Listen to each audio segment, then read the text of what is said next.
So, I haven't been making a lot of videos lately, and today I'm going to discuss the potential future of the Batman. What could happen in the sequel? Who is gonna be the villain in the sequel? What stories are they going to adapt if the sequel happens? So, yes, the first aspect that I'm going to bring here is the potential villain. Number one, the Joker and the Riddler working together. So, yes, they kind of tease this subplot during the end of the Batman. So, it seems very likely that it's gonna happen at some point during the sequel or during the third movie. We don't know, but that I have some evidence that could possibly happen in the future. Possibility number two, still using the Joker, but you guys know that they are going to develop the Arkham Asylum spin-off show based on this Batman world. So maybe during this Batman Arkham show, they could possibly explain the enemy's backstory. Maybe Mr. Freeze, Scarecrow, or Poison Ivy. We don't know yet, but it seems like they're doing this Arkham Asylum story with explaining one episode specificating on the one villain, you know. So maybe by the end of this Arkham Asylum show, maybe they could explain it to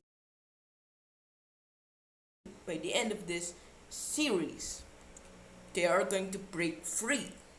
So yes, that is my second theory for what could happen in the sequel. Number three, the Court of Owls. So yes, this particular theory is interesting to me because the Court of Owls seems to be referenced a lot in the Batman movies through the Easter eggs or through the reference. So yes, I would like for this group of villain to appear in the sequel. Why? Because they are an undercover syndicate that has been running Gotham City for years. And I would like this Batman, with his intellectual, figure out what's going on with this city, the underground. And it matches the tone too. The movie is dark, the Court of Owls storyline is dark too. So the tone is matched. Theories number three, Harvey Dent or Two-Face.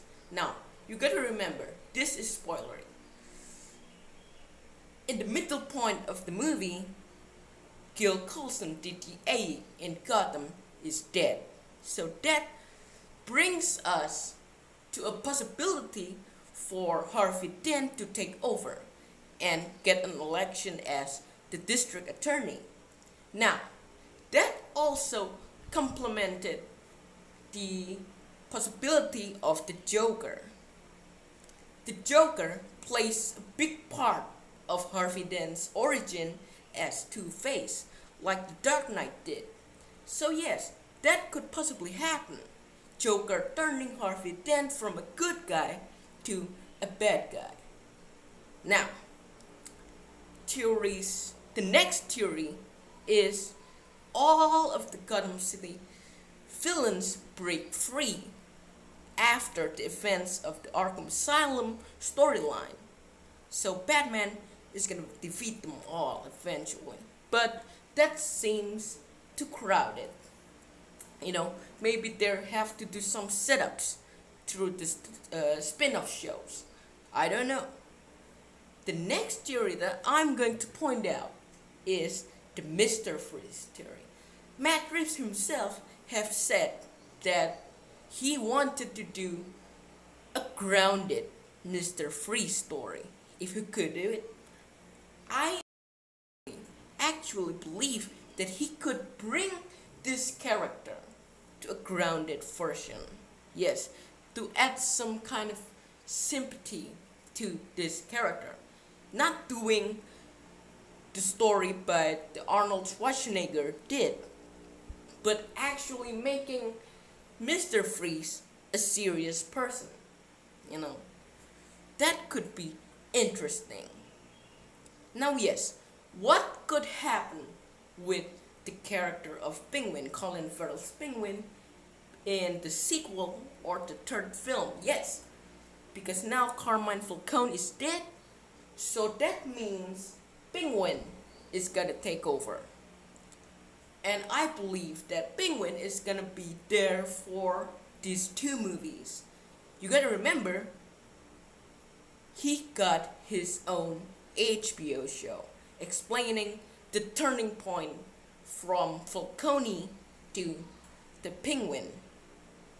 You know, so that could definitely develop himself more. And for the sequel and the trilogy, you gotta have to make Penguin a side villain, like the Arkham games did. Penguin was never a big villain in the Arkham City, the Arkham Origins, or even the Cold Hard DLC. Now, yes, Penguin is gonna be the side villain.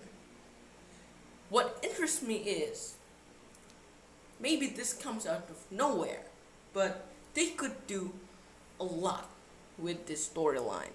They could adapt a lot of storylines in the future of the Batman.